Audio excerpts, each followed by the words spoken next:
Shalom. नम्र लोग पृथ्वी का वारिस होंगे। मत्ती रचित सुसमाचार उसका 5वां अध्याय उसका 5वां पद। धन्य है वे जो नम्र हैं, क्योंकि वे पृथ्वी के अधिकारी होंगे। एक लोकप्रिय शब्दकोश नम्र की दूसरी परिभाषा देता है। बहुत विनम्र, आसानी से थोपा जाने वाला, निर्भल, असहाय। उस तर्क के प्रभाव में यह सोचना स्वाभाविक है कि यीशु ने इस शब्द का उपयोग क्यों किया। बाइबल में नम्रता परमेश्वर के प्रति एक रवैया है। नम्र होने से हम परमेश्वर के हमारे साथ व्यवहार को अच्छा मानते हैं।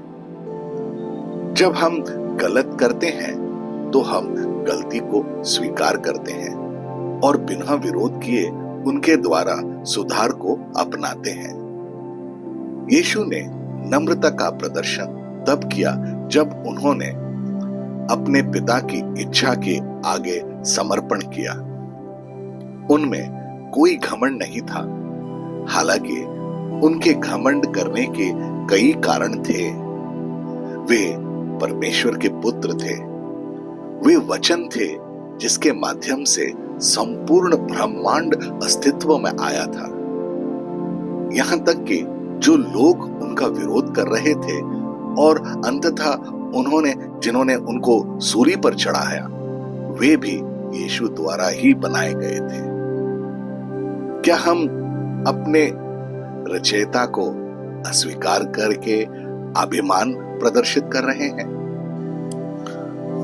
हम सभी किसी न किसी शक्तिशाली व्यक्ति का अनुसरण करना पसंद करते हैं, जो शक्ति की गोद में जन्मा हो। दुनिया एक मसीहा, एक उद्धारक की प्रतीक्षा कर रही थी, लेकिन अपने जन्म में ही उन्होंने दीनता का परिचय दिया और दुनिया ने उन्हें अस्वीकार कर दिया। एक शाही जन्म मनाया जाता है, लेकिन यीशु का जन्म एक साधारण व्यक्ति के घर एक अस्तबल में हुआ था। यीशु एक आदर्श है और अपने अनुयायियों से अपेक्षा करते हैं कि वे उनके जैसा बने। उत्पीड़न और भयंकर मृत्यु का सामना करते हुए भी यीशु ने विरोध और विद्रोह नहीं किया।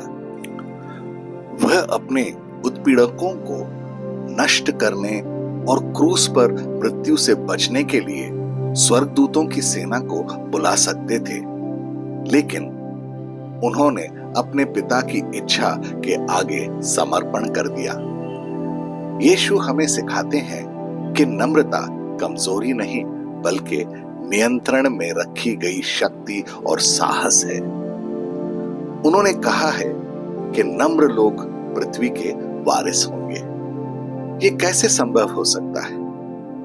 रोमियो का 4वां अध्याय उसका 13वां पद कहता है, क्योंकि यह प्रतिज्ञा कि वह जगत का वारिस होगा, ना अब्राहम को ना उसके वंश को व्यवस्था के द्वारा दी गई थी, परंतु विश्वास की धार्मिकता के द्वारा मिली।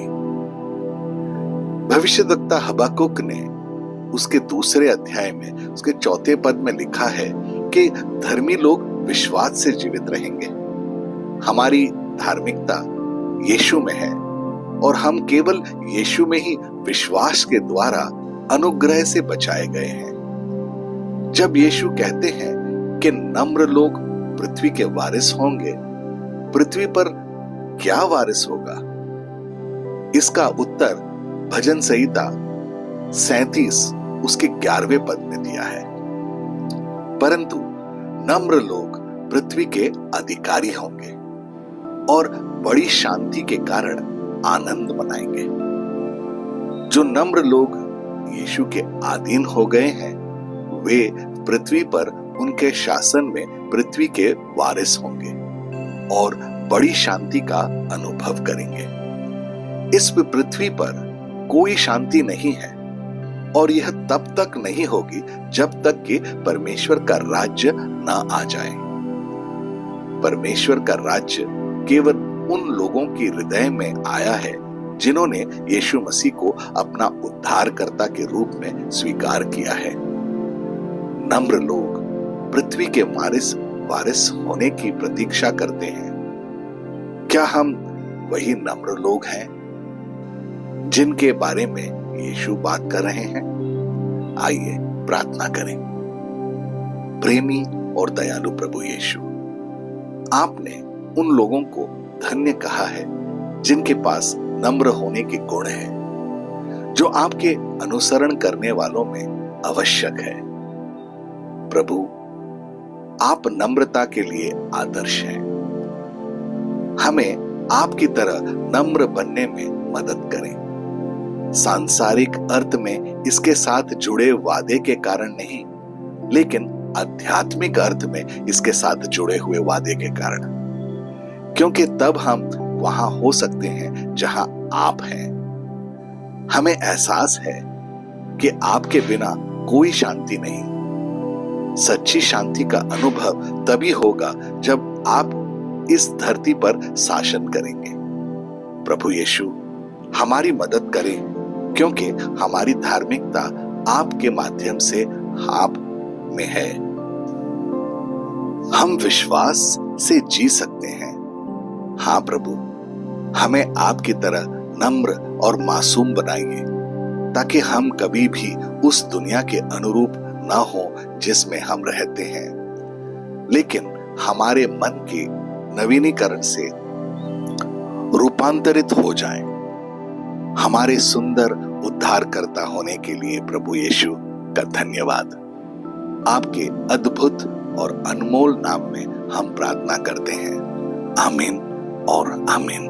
अपनी दिन की शुरुआत प्रभु यीशु से करें। सब्सक्राइब कीजिए, नोटिफिकेशंस ऑन रखिए और ये दैनिक भक्ति आपको रोज मिलेगी।